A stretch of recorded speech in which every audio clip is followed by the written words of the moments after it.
Subscribe to our YouTube channel and press the bell icon for the latest updates. How to view loans linked to your HDFC Bank credit card. Open your favorite browser.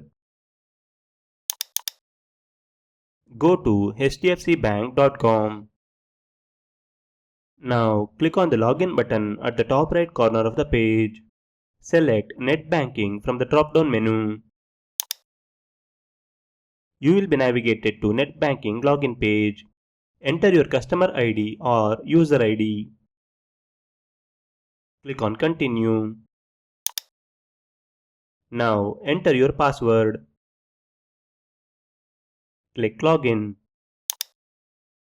You are logged into your HDFC Bank Internet Banking account. In the top menu bar, hover your mouse over Pay. Under the Cards section, click on Credit Cards from the drop-down menu.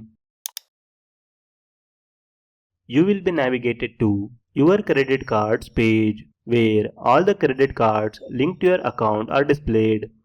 Click the arrow button next to your preferred credit card. You will be taken to Credit Card Summary page. Scroll down to locate the section called Linked Loans. Under this section, you can find all the loans you have taken against this credit card.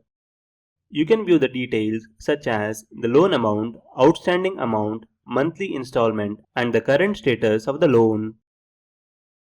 This is how you can view loans linked to your HDFC Bank credit card. Thank you for watching.